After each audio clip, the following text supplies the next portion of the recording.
Hello friends, आज हम पढ़ने वाले हैं EC2 के बारे में। EC2 क्या होता है? Elastic cloud compute. Elastic cloud compute का मतलब है कि आप क्लाउड मशीन के ऊपर आप अपने इंस्टेंसेस कॉन्फ़िगर कर रहे हो। इंस्टेंसेस का मतलब मशीन बना रहे हो। मान लीजिए मुझे वर्चुअल मशीन कॉन्फ़िगर करना है, तो उसके लिए हम क्लाउड के ऊपर EC2 फीचर यूज़ करेंगे। AWS के अंदर इंस्टेंस, डेडिकेटेड इंस्टेंस जो आप बना रहे हो, उसके लिए हम EC2 कहते हैं। तो यहाँ पर जब आप क्लाउड पे आप यूज़ कर रहे हो, तो मैंने आपको पहले स्टोरेज में बताया था कि 2 तरह के स्टोरेज यूज़ होते हैं, एक ब्लॉक स्टोरेज और दूसरा ऑब्जेक्ट स्टोरेज। ऑपरेटिंग सिस्टम जो जाएगा मशीन का, जब आप वर्चुअल मशीन बना रहे हो, इंस्टेंस कॉन्फ़िगर कर रहे हो, तो उसका ओएस भी आपको देना पड़ेगा, एनवायरनमेंट। जब आपने मशीन लिया, तो वो क्या था? आपका IaaS की सर्विस है, यानी इंफ्रास्ट्रक्चर एज ए सर्विस में मैंने डिफाइन किया कि मुझे T2 माइक्रो या T3 माइक्रो मशीन चाहिए। What is the meaning of T2 micro and T3 micro, ये मैं आपको समझा दूं। फ्री टियर एलिजिबल मशीन में आपको जो फ्री टायर एलिजिबल इंस्टेंस दिखता है, वो T2 माइक्रो या T3 माइक्रो अवेलेबल है। इसकी आपको कोई कॉस्ट नहीं लगती है। वैसे आप ले सकते हैं कि मुझे इतने मान लीजिए i5 चाहिए, i7 चाहिए, या इतना मुझे कोर चाहिए, इतना प्रोसेसर, इतने गीगाहर्ट्ज का प्रोसेसर चाहिए, इतनी रैम चाहिए। आप सारी चीज़ें ज़्यादा कम कर सकते हैं। लेकिन जो फ्री टियर में एलिजिबल है, जिसकी आपको कॉस्ट नहीं लगेगी, वो आपकी T2 माइक्रो और T3 माइक्रो। ये आपके इंटरव्यू का भी क्वेश्चन होता है। तो फ्री टियर में एलिजिबल केवल T2 माइक्रो और T3 माइक्रो मशीन होता है। बाय डिफॉल्ट आपको सब जगह T2 माइक्रो मिलेगा। अगर किसी समय T2 माइक्रो अवेलेबल नहीं है, तो आपको T3 माइक्रो मशीन मिलती है। तो आपको सबसे पहले IaaS के अंदर, यानी इंफ्रास्ट्रक्चर आपको देता है। इंफ्रास्ट्रक्चर मतलब मशीन कॉन्फ़िगर करते हो आप। मशीन कॉन्फ़िगरेशन में आप कितना प्रोसेसर ले रहे हो, कितनी रैम ले रहे हो, कितना हार्ड डिस्क स्टोरेज ले रहे हो, वो सारा डिफाइन करते हैं। Hard disk storage free tier eligible फिर बताना चाहूँगी, 30 GB आपको फ्री मिलता है फ्री टायर में। और आप जितना चाहो उतना ले सकते हो, लेकिन इससे ज़्यादा बढ़ाते हैं तो आपको कॉस्टिंग लगेगी। और जो आपका ओएस स्टोर होता है, वो ओएस स्टोर होता है EBS के अंदर, इलास्टिक ब्लॉक स्टोरेज के अंदर आपका ऑपरेटिंग सिस्टम स्टोर होता है। लेकिन डेटा स्टोर करने के लिए आप दूसरा स्टोरेज यूज करते हो, जो आप कहते हो कि मान लीजिए मुझे डेटा कहीं सेव करना है, तो मैं उसके लिए S3 यूज करूंगी, ऑब्जेक्ट स्टोरेज यूज करूंगी।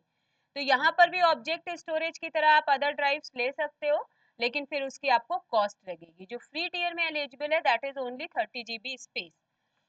अब अगर मान लीजिए मैंने इंफ्रास्ट्रक्चर कॉन्फ़िगर कर लिया, अपना इंस्टेंस कॉन्फ़िगर कर लिया, तो दूसरी चीज हमें क्या सेलेक्ट करनी होती है? दूसरी चीज हमें सेलेक्ट करनी होती है PaaS, platform as a service.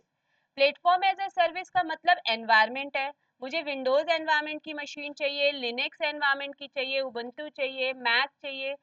जो भी आप मशीन लेना चाहते हो, वो PaaS का पार्ट है। तो जैसे ही आपने मशीन कॉन्फ़िगर कर लिया, उसके ऊपर हम ऑपरेटिंग सिस्टम डिसाइड करते हैं कि कौन सा ऑपरेटिंग सिस्टम लेंगे। अब वर्चुअल मशीन है, यानी वो मशीन आपके क्लाउड से आपके प्रेमिसेस तक कम्युनिकेट कर रही है, तो आपको प्रोटोकॉल डिफाइन करना पड़ेगा कि कनेक्टिविटी कौन सा प्रोटोकॉल दे रहा है। अगर आप विंडोज एनवायरमेंट लेते हैं, तो वहां काम करेगा RDP protocol. RDP stands for remote desktop protocol. Remote desktop protocol का पोर्ट नंबर क्या है? TCP3389। तो अगर किसी कंडीशन में आपके प्रेमिसेस में RDP प्रोटोकॉल काम नहीं कर रहा है या ब्लॉक्ड है, तो उस कंडीशन में आपका क्लाउड मशीन भी वहां पर लॉगिन नहीं करेगा। आपसे ट्रबल शूटिंग का क्वेश्चन भी किया जाता है कि अगर RDP मशीन लॉगिन नहीं कर रही है, तो क्या प्रॉब्लम हो सकती है? प्रॉब्लम ये हो सकती है कि हमारे मशीन पे RDP प्रोटोकॉल ब्लॉक्ड है या अलाउड नहीं है।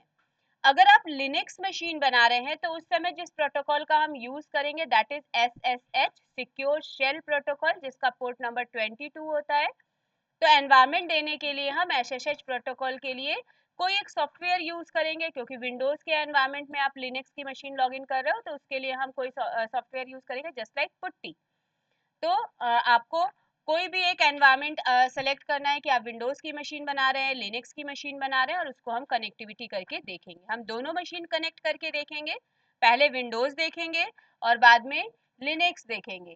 तो विंडोज मशीन कनेक्ट करने के लिए सबसे पहले हम RDP प्रोटोकॉल के थ्रू विंडोज मशीन बना के देखते हैं।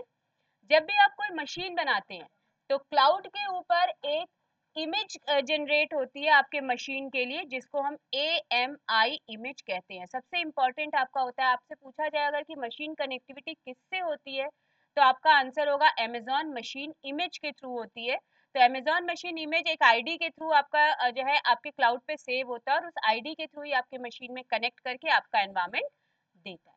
तो नेक्स्ट टाइम जब भी वो कनेक्ट होगा तो अपनी AMI आईडी के थ्रू होगा। अब दूसरी चीज है कि अगर मैं अपना सर्वर बना रही हूँ तो सर्वर को सिक्योर भी होना चाहिए।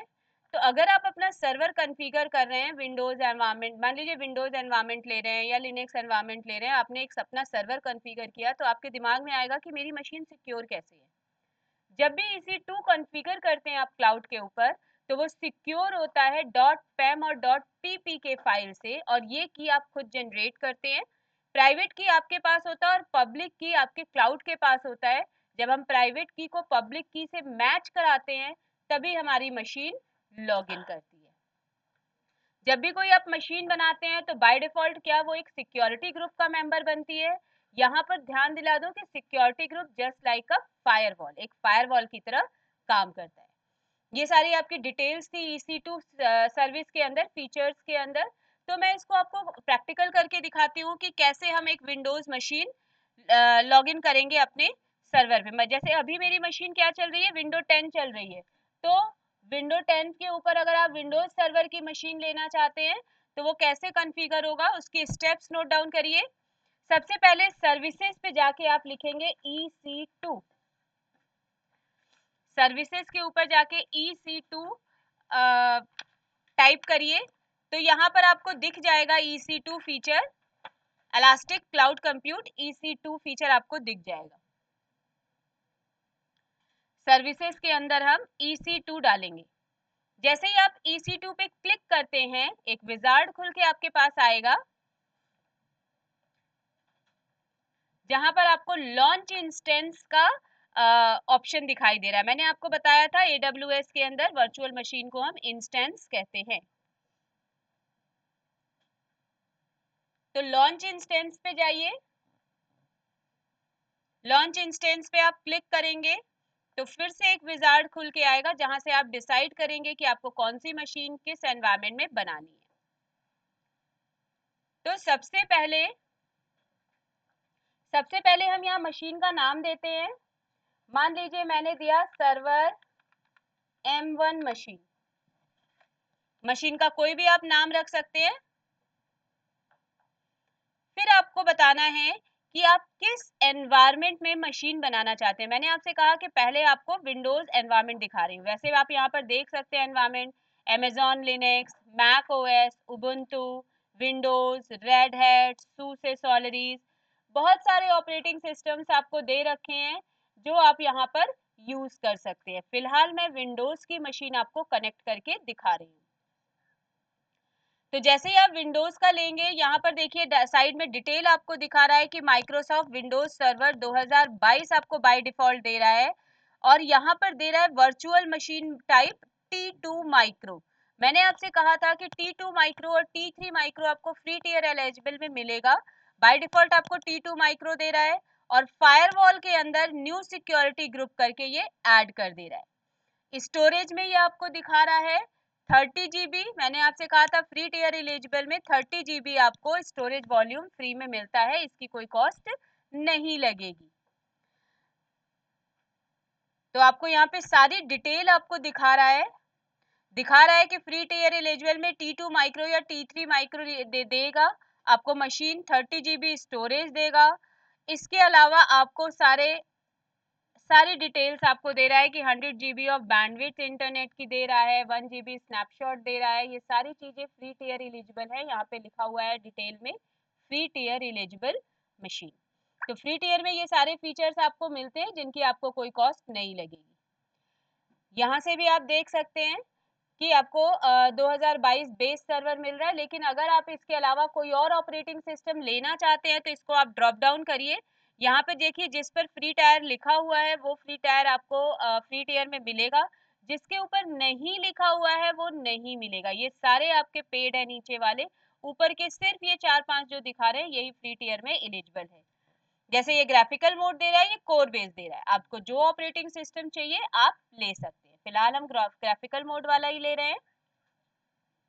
यहाँ पर ये आर्किटेक्चर में दिखाया कि ये 64 बिट आर्किटेक्चर पे सर्वर आपको दे रहा है और साथ में AMI ID दिखा दिया। अभी भी अब मैंने आपको बताया था कि जब भी कोई मशीन जनरेट होती है तो उसकी एक Amazon मशीन ID जनरेट हो जाती है जिसके थ्रू ये कनेक्ट होता है। तो AMI ID भी आपको दिखा दिया कि आपकी मशीन की ये ID है। ये आपका फ्री टायर एलिजिबल मशीन है जिसमें दिखा रहा है कि T2 माइक्रो आपके साथ कनेक्टेड है, जिसमें 1 CPU है, 1 GB रैम दे रहा है और उसके बाद करंट जनरेशन दे रहा है। उसके अलावा आपको दे रहा है कि पर आरली, कभी कभी आपसे पूछा भी जाता है कि मशीन पे कॉस्ट किस बेसिस पर लगता है, तो आपका आंसर होगा आरली बेसिस पर, यानी कि पर आर कितनी मशीन लग रही, कितना आप यूज कर रहे हो उसके बिहाफ पर लगता है। ये देखिए अलग अलग दे रखा है कि लिनक्स बेस की प्राइसिंग क्या है, विंडोज बेस की क्या है, RHEL की क्या है, सूसे की क्या है, अलग अलग एनवायरमेंट की अलग अलग कॉस्ट आपको पे करनी पड़ती है। नेक्स्ट नीचे आइए तो अब आपकी मशीन की सिक्योरिटी दिखा रहा है। आपको मैंने कहा था कि आपकी EC2 मशीन की पेयर के थ्रू सिक्योर होती है, तो यहाँ पर आपको न्यू की पेयर पे क्लिक करना है और अपनी एक प्राइवेट की बनानी है। तो आपका नेक्स्ट स्टेप यही है, न्यू की पेयर पे क्लिक करिए। जैसे ही आप की पेयर पे क्लिक करेंगे ये आपसे की का नाम पूछेगा, आप उसको कोई भी एक नाम दे दीजिए। मान लीजिए मैंने S1 मशीन का दे दिया। जैसे ही मैंने S1 की पेयर नाम दिया ये खुद कह रहा है .pem एनवायरमेंट में बनेगा, लेकिन आपको दिखा रहा है प्राइवेट की फाइल का फॉर्मेट .pem है, इसको हम PPK में कन्वर्ट करेंगे बाद में। RSA आपका क्या है, पब्लिक की पेयर इनक्रिप्टेड फॉर्मेट है। RSA वैज्ञानिक का नाम है, आपको पता है हैश रूल अप्लाई होता है जिसके थ्रू आपकी की इनक्रिप्ट होती है। तो आपका यहाँ पर जो मशीन की बन रही है आपकी EC2 मशीन की जो पासवर्ड बनता है वो इसी की के थ्रू बनता है। तो आपको ये की कहीं पर क्रिएट करके डाउनलोड करनी होती है। ये देखिए जैसे ही आपने क्रिएट किया ये अपने आप डाउनलोड हो गई S1.pem के नाम से। तो आप क्रिएट पर क्लिक करोगे, मशीन की आपके पास डाउनलोड हो जाएगी। तो आपकी EC2 मशीन की सिक्योरिटी की प्राइवेट की हमने बना ली है। अब इसके आगे और देखते हैं क्या दिखा रहा है ये। यहाँ पे देखिए ये अपनी नेटवर्क सेटिंग्स दिखा रहा है कि किस नेटवर्क का, किस सबनेट का क्या प्रेफरेंसेस है, ये सारी चीजें दिखा रहा है। मान लीजिए आपके आपके कंपनी में 4 मशीन कॉन्फ़िगर हो रही है और आप चाहते हैं कि ये चारों मशीन एक दूसरे से कम्युनिकेट कर सके। याद रखिएगा कि सेम सिक्योरिटी ग्रुप के मशीन ही आपस में कम्युनिकेट कर सकते हैं। तो उस कंडीशन में आपने फर्स्ट फर्स्ट जब आप कोई मशीन बना रहे हैं तो सिक्योरिटी ग्रुप बना लीजिए। मान लीजिए मैंने सिक्योरिटी ग्रुप क्रिएट कर लिया। अब इसका आपको लॉन्च विजार्ड दिख गया कि लॉन्च विजार्ड 1 है, तो बाकी सारी मशीन को जो सिक्योरिटी ग्रुप आप बनाएंगे तो सेलेक्ट एग्जिस्टिंग सिक्योरिटी ग्रुप में जाके लॉन्च विजार्ड 1 को ही सेलेक्ट करेंगे, तभी ये आपस में कम्युनिकेट कर पाएंगे। तो फायरवॉल का काम यही है कि सिक्योर करना मशीन को, तो अगर सेम सिक्योरिटी ग्रुप के मेंबर नहीं है तो वो आपस में कम्युनिकेट नहीं करेंगे, ये आपको ध्यान रखना है। नेक्स्ट आता है आपने CCNA में डिफॉल्ट राउटिंग पढ़ी होगी। डिफॉल्ट राउटिंग का मतलब किसी को भी परमिशन दे देना, एनीवन कैन इन और आउट। यहाँ पर भी देखिए डिफॉल्ट राउटिंग दे रखी है, 000 का नेटवर्क अटैच्ड है विद द RDP ट्रैफिक। मैंने आपसे कहा था जब भी आप विंडोज कनेक्ट करेंगे तो रिमोट डेस्कटॉप प्रोटोकॉल के थ्रू करेंगे। आपके पास ऑप्शन है HTTPS HTTP का भी, हम RDP प्रोटोकॉल यहाँ यूज करेंगे, रिमोट डेस्कटॉप प्रोटोकॉल। और अलाउड है 00, कोई भी मशीन पर इसको हम कनेक्ट कर सकते हैं। सिक्योरिटी क्या होगी आपकी पेम और PPK की, जो आपकी की पेयर आपने बनाई। जब यहाँ पर आप स्टोरेज की बात करते हैं तो यहाँ पे देखिए दे रखा है कि free tyre eligible customer can 30 GB EBS general purpose SSD इसमें अटैच कर सकते हैं। ये देखिए रूट वॉल्यूम पर 30 GB मिल रहा है आपको। सारी डिटेल कंप्लीट हो गई आपकी। अब लॉन्च इंस्टेंसेस पे आप क्लिक करेंगे। लॉन्च इंस्टेंस पे क्लिक करिए, ये मशीन आपको क्रिएट करेगा और व्यू इंस्टेंस देखिए सक्सेसफुली ये क्रिएट हो गया। अब नीचे जाके व्यू ऑल इंस्टेंस पे क्लिक करिए।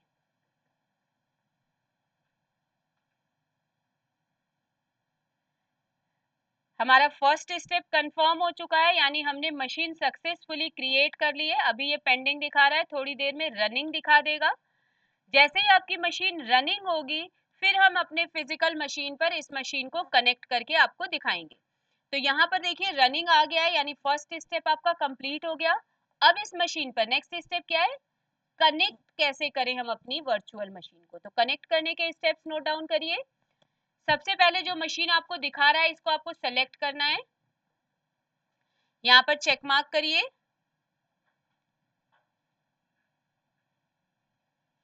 चेक मार्क करने के बाद देखिए ऊपर एक ऑप्शन दिखा रहा है कनेक्ट, कनेक्ट पे क्लिक करिए।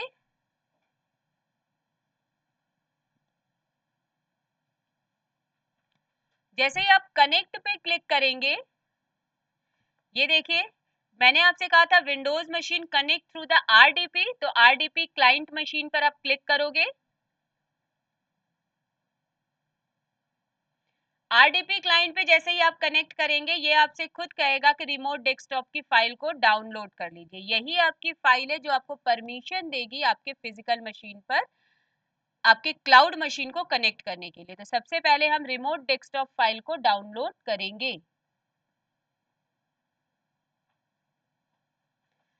रिमोट डेस्कटॉप फाइल को मैंने डाउनलोड कर लिया, देखिए यहाँ पर आ गया server M1 RDP।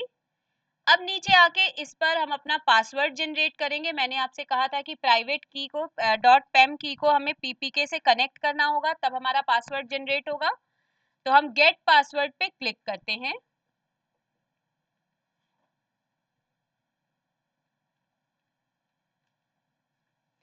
Gate password पे क्लिक किया, यहाँ पर ऑप्शन दिखा रहा है अपलोड प्राइवेट की फाइल। यहाँ पर आपकी अपनी पेम फाइल को अपलोड करना है, तो इस पे क्लिक करिए।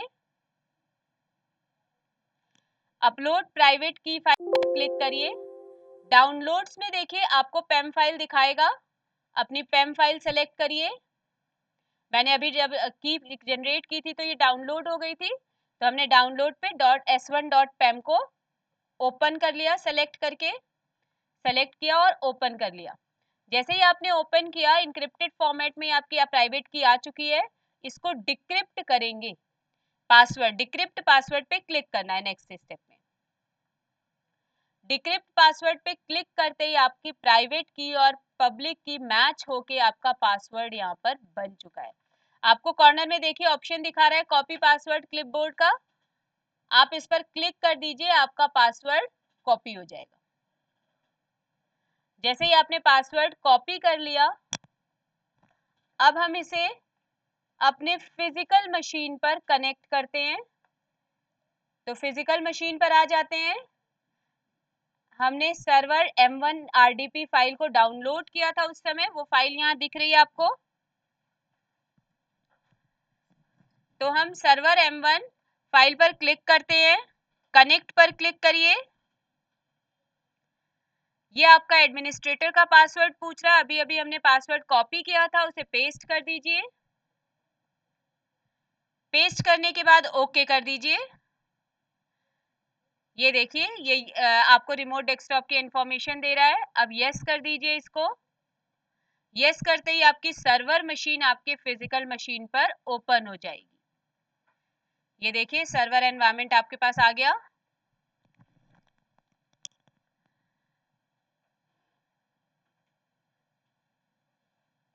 थोड़ा सा टाइम लेगा, अपलोड हो रहा है ये आपके सिस्टम के ऊपर, और आपकी सारी इंफॉर्मेशन यहाँ पर आ जाएगी। यहाँ पर जो पेम फाइल रखे हुए हैं, हम उसे सेकेंड टाइम भी उसे कनेक्ट करने के लिए यूज कर सकते हैं। तो आपको उस फाइल को, सिक्योरिटी है आपके मशीन की, तो उस फाइल को आपको ध्यान से रखना है।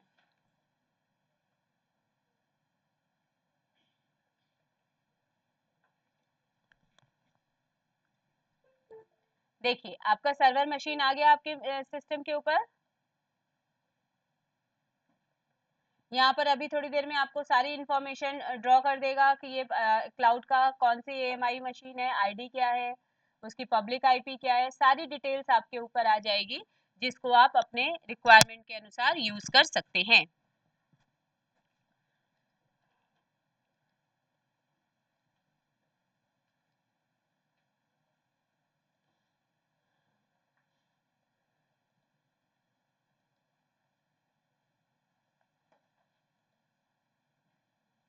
ये देखिए सारी इंफॉर्मेशन आ गई।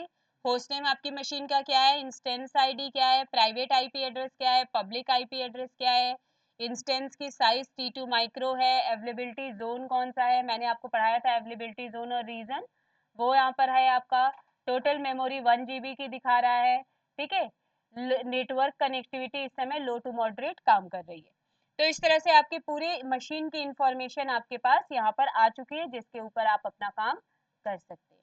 यहाँ पर मैंने फ्री टियर एलिजिबिलिटी बताई है, उसका काम मैं आपको बता दूं कि आप इस मशीन पे काम ना करें, कनेक्ट करके आप केवल चेक करें। अब आपको मशीन रिमूव कैसे करना है वो थर्ड स्टेप में सिखाती हूँ। तो आप थर्ड स्टेप पे जाइए कि आपने इंस्टेंस बना लिया, मशीन बना लिया। सेकेंड स्टेप में आपने उसे कनेक्ट कर लिया। अब मैं ये मशीन रिमूव कैसे हो, क्योंकि मैंने आपको बता दिया था कि आर्ली बेसिस पर आपके जो है कॉस्ट लगेगी। तो आप इस मशीन को बना के और उसके बाद फिर इसे रिमूव करिए, ज़्यादा हिट्स नहीं देने हैं क्योंकि अभी इसमें हमें बहुत सारे प्रैक्टिकल्स करने हैं। तो हम इंस्टेंस बनाते हैं। इंस्टेंस पे आ गए, ये देखिए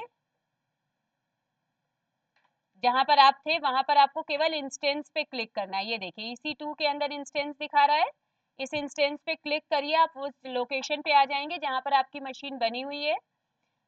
अगर इस मशीन को हम रिमूव करना चाहते हैं तो सबसे पहले हम क्या करेंगे, इस मशीन को जो रनिंग स्टेज है उसे हम क्या करेंगे, स्टॉप करेंगे। तो इंस्टेंस स्टेट पर आइए और स्टॉप इंस्टेंसेस पे क्लिक कर दीजिए।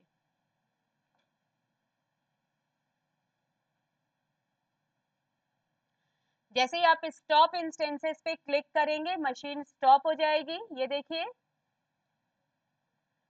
देखिए रनिंग स्टेज अब आपकी स्टॉप हो गई और आपका RDP दिखा दिया कि अब आप क्लाउड से कनेक्टेड नहीं हो, क्योंकि कंप्यूटर को मैंने शट डाउन कर दिया है।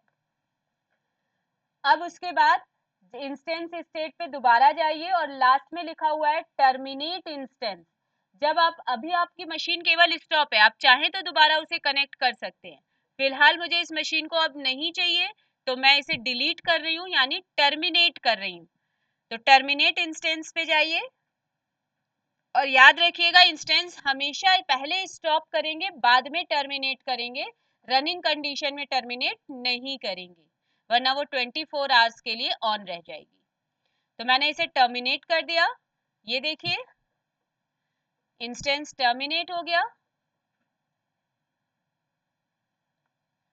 अब इसके रिफ्रेश जो होगा आपका टर्मिनेट होने के बाद, देखिए टर्मिनेटेड इंस्टेंस लिखा हुआ आ गया, इसका मतलब आपकी एंड से ये मशीन टर्मिनेटेड है, अब इसकी कॉस्ट आपके साथ अटैच नहीं होगी। तो आपको इतना ध्यान रखना है जब भी आप कोई AWS पे यूज कर रहे हो तो आपकी इंस्टेंस मैंने कनेक्ट करना बताया, पहले जनरेट करना, फिर कनेक्ट करना और फिर अब रिमूव करना। आप इस पे जाके चेक कर सकते हैं कि आपका कोई बिल इस पर नहीं बना है। वैसे भी बिल 24 आवर्स के बाद अपडेट होता है, तो इस बात का भी आपको ध्यान रखना है।